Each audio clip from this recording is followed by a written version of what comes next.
The history of Castle Sinclair Girnigoe in Caithness is changing.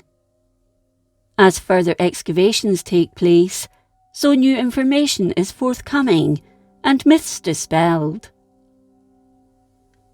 It was originally thought the castle was built sometime around the end of the 15th century, with a later addition in the 1600s. A local story goes that it was destroyed by cannon fire in the later part of that century, when George Sinclair of Keith stormed it.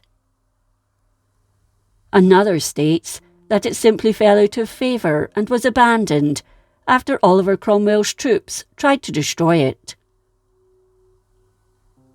The first definitive written history of the building being in existence was found in notes made by a clergyman, John Brand, in the 1700s, when he wrote the castle was already in ruins.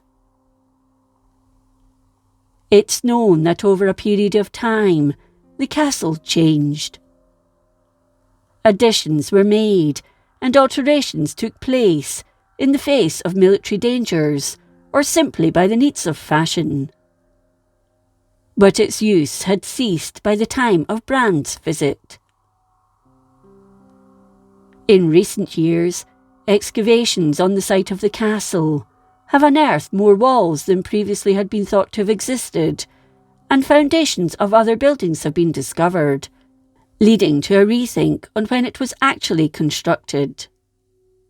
The best guess now is that it was built at least 100 years before what had originally been thought. The most famous Sinclair at the castle was George, the 4th Earl of Caithness. Legend has it that he not only imprisoned his firstborn son John in the castle's dark and dismal dungeon, but also set brother against brother. One night, William entered the dungeon, having hanged the jailer who kept his brother imprisoned, but John was ready for a fight, and killed William. John, however, didn't escape. Other jailers were sent in to keep guard, although they ended up abandoning him to his own fate. Why John was imprisoned by his father isn't clear, but some historians believe it was because he lacked the ruthlessness of George. Others believe it was because he'd stirred up a rebellion against his father.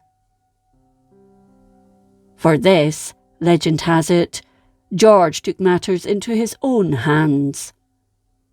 The story goes that John lasted 7 years in the castle, before his father had him fed salted beef and refused to quench his thirst with water. In fact, family papers show that he escaped and died in his own home at the age of 32 in 1575. It's known that George caused a feud that lasted well over a century with the Mackays of Strathnaver and the Gordon Earls of Sutherland, firstly by choosing to ignore the poisoning of the Earl and Countess of Sutherland in 1567 at Helmsdale Castle by Isabel Sinclair. Secondly, it was alleged he abducted the 15-year-old 11th Earl, so he would marry George's 32-year-old daughter. George was also involved in the trial of James Hepburn, the Earl of Bothwell, and Mary, Queen of Scots' lover.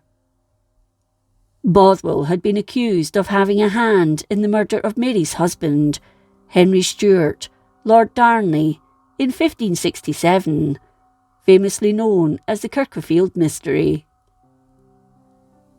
There had been an explosion at the house in Edinburgh, and Mary had sent messengers to find out what had happened. They discovered the bodies of Darnley and his valet, Taylor, in the garden. Both had been strangled. Numerous men came under suspicion, but the Edinburgh citizens were certain that Bothwell was guilty. However, controversially, he was acquitted.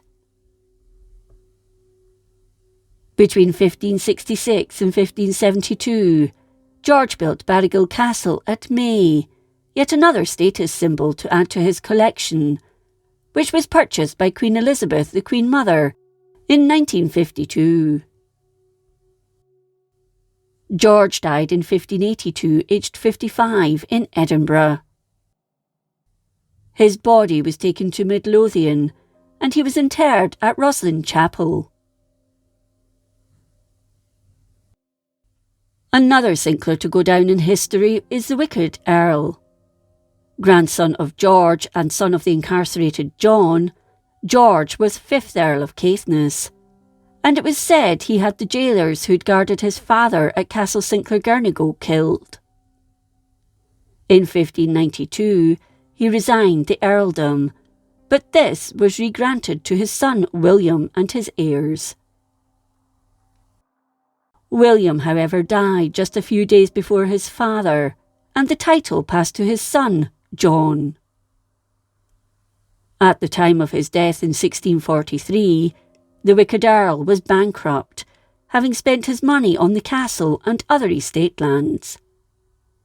This included the acquisition of Berriedale Castle in 1606, but as the funds ran out, he made counterfeit money, which entered the system in the north of Scotland. It's said that on one occasion he got Arcadian mariners drunk, shaved their heads, and set them adrift off the Caithness coast. But like so many stories surrounding the Sinclairs, it's difficult to know if this is legend or fact. Another legend has sprung up around George, 6th Earl of Caithness. He married Lady Mary Campbell, the daughter of Archibald Campbell, 1st Marquess of Argyll. But when he died in 1676 at Thurso Castle, with no heir and no land, which he used to settle debts 4 years earlier, his widow married Sir John Campbell of Glenorchy, who had the mortgaged lands in his possession, and thus Castle Sinclair Girnigoe fell into Campbell hands for a time. Campbell also proclaimed himself Earl of Caithness. Unhappy at this turn of events, George Sinclair of Keith stormed the castle and tried claiming it back for the Sinclairs in 1679, only to be repelled by Campbell forces. He tried again in 1690, this time successfully winning the battle, although by forcing his way into the building, all but destroyed it. George proclaimed himself 7th Earl of Caithness. It appears on the evidence gathered so far that the Cromwellian story surrounding the castle may not be true. Fact and fiction are entwined in this place, and it's difficult to separate the two. Yet, as in most legends, there must be some truth in the stories. Whatever is true, the Sinclair legends will endure, regardless of the ever-changing history and new evidence coming to light. Castle Sinclair Girnigoe still stands proud on the rocky cliff top, overlooking the vast bay, and that is fact.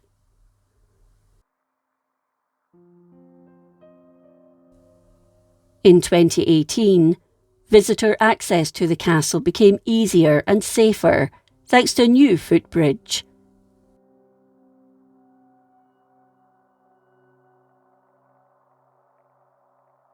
With care and attention, it will hopefully remain a significant part of the Caithness landscape for another 500 years or more.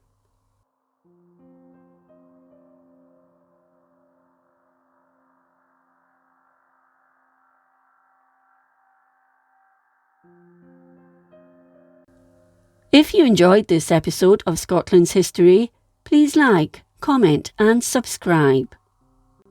Until next time, thank you for watching.